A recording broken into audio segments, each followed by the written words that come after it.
Hey folks, I hope you all are doing great. Let us learn about the classification of poison. Okay, so I have made a playlist of forensic toxicology. You can check it out. जहाँ पे हमने different fields of toxicology का discussion किया था इसके पहले वाले lecture में. एंड सिग्निफिकेंस ऑफ टॉक्सिकोलॉजी भी हम ऑलरेडी देख चुके हैं. तो एक बेसिक नॉलेज के लिए we all need to know what is toxicology. Simply science of poison, study of poison which is concern with nature of poison, mode of administration of poison, कि how the poison is taken, है ना, whether via oral route, via injections, या फिर via anal route, या फिर any of this vaginal orifice, via skin patches, तो ऐसे ऐसे बहुत सारी चीज़ें होती हैं. Then science and symptoms of the poison is well, identification of poison and very important extraction of poison too. ये सारी चीज़ें हम टॉक्सिकोलॉजी में कवर करते हैं. एंड हमारा मेन फोकस यहाँ पे ना फॉरेंसिक टॉक्सिकोलॉजी है, ठीक है. तो it is very important to know what is the actual definition of poison, because in theory exam you may be asked with this question. Poison is a substance which when taken into mouth या फिर stomach या तो फिर direct उसको blood में absorb कर लिया जाए, वो कैपेबल होता है कि आपके हेल्थ को इफ़ेक्ट कर सके, या तो वर्स्ट पॉसिबल केसेस में डेथ भी कॉज कर सके, है ना. कोई ऐसा सब्सटेंस जिसे हम माउथ से या स्टमक या तो फिर ब्लड में एब्जॉर्ब किया जाएगा, कैसे, इंजेक्शंस के थ्रू, ठीक है. इस किसी भी तरह से हम उसको अपनी बॉडी में डालेंगे, लेंगे, जिसकी वजह से वो क्या करता है, इफेक्ट करता है आपके हेल्थ को, and it will cause death too. Chances तो होते हैं, majority of poison are fatal, ठीक है. Now let us have a look at the classification of poison. दो तरीके का बेसिकली यहाँ क्लासिफिकेशन दिया है मैंने. देखो, in different books you might see different type of classification, ठीक है, बट सबका एम क्या होता है, वो सेम ही होता है. मेजर जो भी पॉइजन्स उनको कवर करना. मैंने यहाँ पे जो क्लासिफिकेशन दिया है, मैंने कोशिश की है कि उसमें लगभग सारे इंपॉर्टेंट पॉइजन्स को कवर कर लें. तो मोड ऑफ एक्शन के बेसिस पे, और दूसरा है फिजिकल और केमिकल प्रॉपर्टी के बेसिस पे. पहला है मोड ऑफ एक्शन के बेसिस पे. क्या मतलब है मोड ऑफ एक्शन का, कि how that poison is affecting our body, क्या उसका तरीका है. जैसे कि हर पॉइजन ज़रूरी नहीं कि आपके नर्वस सिस्टम को इफेक्ट करे. हो सकता है कुछ आपको ब्रेथलेसनेस कॉज करके मार दे. जैसे कार्बन मोनोऑक्साइड का एग्जाम्पल लेते हैं ना, क्या होता है उसमें से सफोकेशन होने लगता है, सफोकेशन की वजह से उसमें डेथ हो जाती है ना. उसी तरह से धतूरा, ये सब को लेंगे, ये सारा आपके स्पाइनल पॉइजन्स हो जाते हैं. तो ठीक है, let us have a look about it. The corrosives. Corrosives किसी चीज़ को कोरोड करने का काम करना, है ना, किसी चीज़ को जला देना. ये सारी चीज़ें जो हैं कोरोसिव्स में आती हैं. पहला है स्ट्रॉन्ग एसिड, दूसरा होता है स्ट्रॉन्ग अल्कलीज. अल्कलीज यानी कि आपके water soluble bases. You must be thinking कि अल्कलीज और उसमें डिफरेंस क्या होता है. तो they are nothing but just water soluble bases are known as alkalies. Okay. Now strong acids में H2SO4, HNO3, NHCl, hydrochloric acid, sulphuric and nitric acid. वहीं strong alkalies में potassium hydroxide, sodium hydroxide and NH4OH, that is ammonium hydroxide. These are the corrosives. ये किसी भी आपके tissue को या फिर अंडरलाइंग स्किन को कोरोड करने की कैपेसिटी रखते हैं. They are responsible for causing ulceration and inflammation of the tissue. इतने ये एक तरह से कहा जाए तो डैमेज कॉज करने के कैपेबल होते हैं. Okay. Now the irritants. Irritants का काम क्या होता है, कि दे इरिटेट द टिश्यू या फिर organ when they come in contact. They often cause abdominal pain as well. Vomiting भी ये कॉज कर देते हैं. ओके. तो we have this organic and inorganic irritants. देखो, इनऑर्गेनिक इरिटेंट में मेटल और नॉन मेटल दोनों कवर हो जाता है. अब मेटल क्या क्या हो गया यहाँ पे, जैसे हम देख रहे हैं फॉस्फोरस है, सॉरी नॉन मेटल, फॉस्फोरस है, क्लोरीन है, ब्रोमीन है, आयोडीन है. This seventh group elements, this are all the non metals. फिर मेटल हाइड्रोजन या मर्क्यूरी, फिर लेड है, जिंक है, this are all the metals. Now organic. Organic irritants में क्या क्या आएगा, animal poison, vegetable poison. Animal poison में स्नैक वेनम, इंसेक्ट बाइट हो गया. कुछ कुछ इंसेक्ट्स होते हैं विच आर एक्सट्रीमली वेनमस. एक बार अगर ये काट ले तो they can cause skin rashes और death as well. Now vegetable, castor oil हो गया। कैस्टर ऑयल का एडल्टरेशन जो है वो एक बहुत ही इम्पॉर्टेंट टेस्ट होता है when we deal with the adulteration of food and oil, and oil is obviously a part of food. Then vegetable में अगला है क्रोटॉन टिग्लियम। ये भी बहुत ज़्यादा हार्मफुल होता है, it is cardiac poison I guess. तो now next is neurotoxic poison. ये बेसिकली आपके नर्वस सिस्टम पे एक्ट कर रहे होते हैं, ठीक है। जैसे सेरिब्रल और कार्डियक, इनका भी दो क्लासिफिकेशन है। इनके बहुत सारे सब क्लासिफिकेशंस भी है which are of extreme importance, like narcotic. Narcotics क्या होते हैं? They are the pain killer and the sleep inducers, ठीक है। ये सपोरिफिक बोलते हैं इसको, सपोरिफिक एक्शन जो शो करते हैं। तो नार्कोटिक्स पे तो I will make a separate video lecture because it is obviously a vast topic and covers a large number of questions as well. तो ओपियम और उसके जो भी अल्कोलॉइड डेरिवेटिव्स हैं, जैसे कि मॉर्फिन हो गया, कोडीन हो गया, ये सारे नार्कोटिक पॉइजन्स हो जाते हैं। फिर inebriant, deliriant and spinal poison. Inebriants को इंटॉक्सिकेंट्स भी बोला जाता है, as it is already mentioned. वो क्या करते हैं ना, इंटॉक्सिकेशन कॉज करते हैं and they alter the mental state of the person. जैसे देखो एल्कोहल, एल्कोहल में यू मस्ट नोटिस कि वहाँ पे slurred speech, you can observe that, है ना, कि पर्सन प्रॉपरली बोल नहीं पाता है एंड उसको ऐसा होता है ना, cerebellum, the part of our brain which is responsible for maintaining the balance of the body, तो वो भी कहीं ना कहीं इफेक्ट होता है, which is why person properly खड़ा भी नहीं हो पाता है जब वो अल्कोहल कंज्यूम करता है। तो then ether and chloroform are ingredients as well. Now deliriants, यानी कि वो क्या करता है, डेलीरियम कॉज करता है, नाम से हमें समझ में आ रहा है ना, इंड्यूस कर देता है ऐसी स्टेट जहाँ पे पर्सन थोड़ा कन्फ्यूज या फिर डिसोरिएंटेड बिहेवियर शो करता है, कन्फ्यूज टाइप करेगा, ठीक है, उसको कुछ एक्चुअली समझ में नहीं आ रहा होगा। तो ये datura, cannabis and cocaine are the prime examples of deliriant. Now spinal poison, the nux vomica, ये स्पाइनल कॉर्ड पे एक्ट करता है एज द नेम सजेस्ट।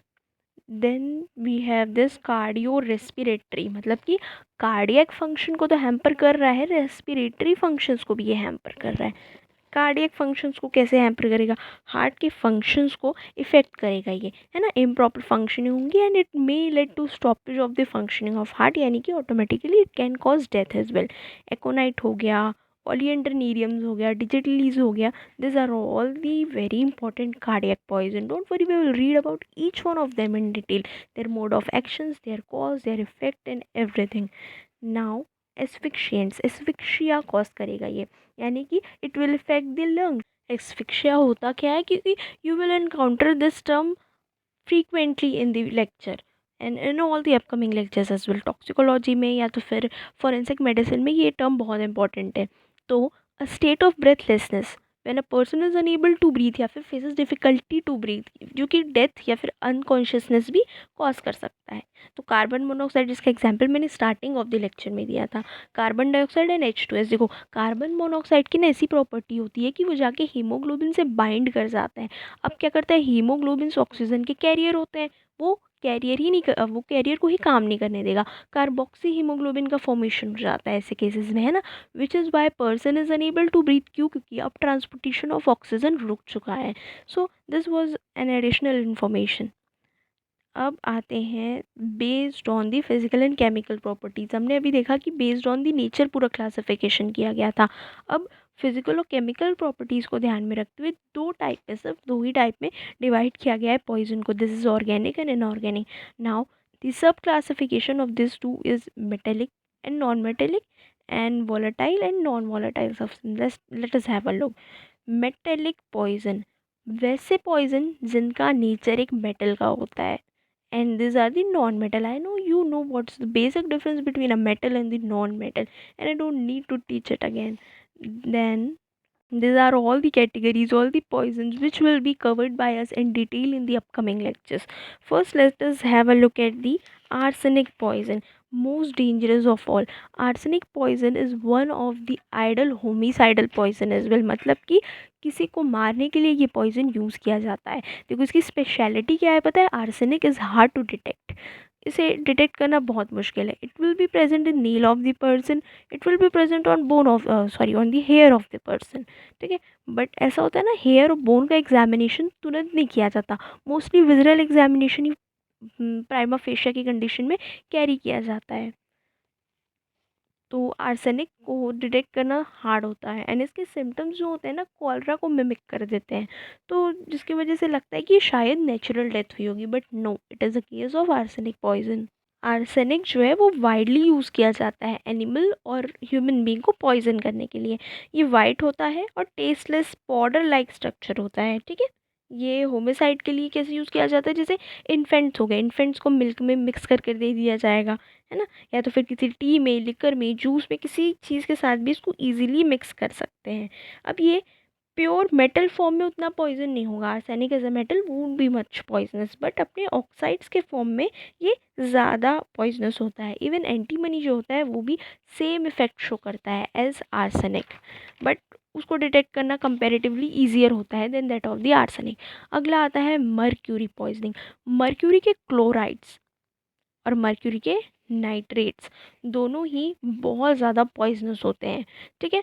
तो मर्क्यूरी को हम फंजीसाइड्स में या फिर केमिकल इंडस्ट्री में यूज़ करते हैं। मिनीमाटा डिजीज़ जो था वो मर्क्यूरी पॉइजनिंग की वजह से हुआ था, जो जापान में केस था, बहुत ही फेमस था ये। फिर लेड पॉइजनिंग। लेड जो है वो, उसके मोस्ट ऑफ द कंपाउंड देखो पॉइजनस ही होते हैं, ठीक है। फिर ये थोड़ा लो ग्रेड का पॉइज़न होता है और बहुत ही स्लो पॉइज़न होता है, इट वोंट वर्क फास्ट। जैसे कि जो सिंदूर होता है, vermilion, it is often adulterated with red lead oxide, ठीक है। तो जो वर्मिलियन होता है वो भी हार्मफुल होता है। फिर आते हैं कॉपर पॉइजनिंग पे। कॉपर के सॉल्ट्स जो होते हैं वो इलेक्ट्रोप्लेटिंग में यूज़ होते हैं, जैसे कि कॉपर सल्फेट, ये सब चीज़ें, है ना। तो इलेक्ट्रोप्लेटिंग में you must have seen that in the case of electrophoresis, when we carry out the electrophoresis process, तो वहाँ पे जो इलेक्ट्रोड्स होते हैं वहाँ पे कॉपर प्लेटिंग हुई रहती है, ये भी पॉइजनस है। Thallium poisoning. Thallium again an ideal suicidal poison. क्यों? It is hard to detect again, and वही है, अगर मैं कहूँ आइडल सुसाइडल पॉइजन, तो we will have a look at the characteristics of an ideal homicidal and ideal suicidal poison as well. Ideal suicidal poison क्या होता है? जो कि इजीली अवेलेबल हो, प्लीजेंट हो टेस्ट में, है ना। और होमिसाइडल वो जो डिटेक्ट करने में थोड़ा सा डिफिकल्ट हो, ठीक है। तो अच्छा, और हाँ, आइडल सुसाइडल पॉइजन में थोड़े पेनलेस भी होनी चाहिए डेथ। तो thallium is one of them. Thallium के सॉल्ट्स जो होते हैं ना वो रेड पॉइजन में यूज़ होते हैं, विच इज़ वाई आपने देखा होगा जो सुसाइडल केसेस होते हैं उसमें लोग रेड पॉइजन का यूज़ करते हैं, होमिसाइडल में भी। Now antimony, as I already told you, antimony के जो सिम्टम्स होते हैं ना, एंटीमनी पॉइजनिंग से डेथ हुए हैं जो जिनकी, उनके सिम्टम्स आर्सेनिक पॉइजनिंग को मिमिक करते हैं। Now non metal, cyanide. Cyanide of potassium and sodium are extremely poisonous in nature, ठीक है। इवन इन स्मॉल क्वांटिटी वो फेटल हो सकते हैं। वो क्या करते हैं ना, जो अपने साइनाइड के जो कंपोनेंट्स होते हैं, they react with the acidic gastric juices in stomach to form HCl। फिर वो डायरेक्ट आपके रेस्पिरेटरी सेंटर से रिएक्ट करेंगे, कहाँ पे? ब्रेन में। And what it will do, it will ultimately cause death of the person. Then iodine.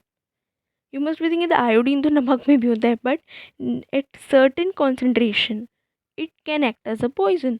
तो elemental जो आयोडीन होता है ना, सिर्फ वो ही पॉइजनस होता है अगर मोर क्वांटिटी में ले लिया जाता है। फिर yellow phosphorus. Match stick industries में यूज़ होता है ये yellow phosphorus generally. Then gases. Gases भी बहुत सी हो सकती हैं, जैसे फॉस्फीन। फॉस्फिन ना रेड किल में यूज़ होता है एंड ये इन्फेंट्स को पॉइजनिंग के लिए दिया जाता है ज़्यादातर, बट देखो रेड किल से जो पॉइजनिंग होती है ना ज़्यादातर वो एक्सीडेंटल होती है। इफ़ देखो इन्फेंट को नॉलेज नहीं होती वेदर समथिंग इज़ पॉइजनस और not, so accidentally they may consume it which will ultimately lead to the death of the infant, of the child. Then HCN, hydrogen cyanide, is also one of the most important gaseous poison. Gaseous है मतलब कि inhale हो रहा होगा, and inhale होते ही अपना poisonous effect दिखाना शुरू कर देता है। देन अगली कैटेगरी है अपनी ऑर्गेनिक पॉइजन्स की। अभी हमने पूरा इनऑर्गेनिक पॉइजन कवर किया, now let us have a look at the organic poison which is concerned with the volatile and non-volatile substances. Volatility show करता है, मतलब कि वो इजीली वेपराइज होने की कैपेसिटी रखता है। नॉन वॉलेटाइल है, उतना ज़्यादा इजीली वेपराइज नहीं होता, उतना ज़्यादा इजीली गैस में वो कन्वर्ट नहीं हो पाता है। जैसे कि चलो वॉलेटाइल में इथाइल अल्कोहल, ऐसा तो नॉर्मली ये पॉइजनस नहीं होता, इसे ही लोग कंज्यूम कर रहे होते हैं। बट एक सर्टेन अमाउंट के बाद, as I have already told you, anything can turn into a poison if taken in excess. तो अगर हम इथाइल अल्कोहल को एक परमिसिबल लिमिट से बहुत ज़्यादा एक्सटेंड कर देंगे, तब वो एक पॉइजन की तरह एक्ट करता है। अदर अल्कोहल, देखो methyl alcohol is extremely dangerous.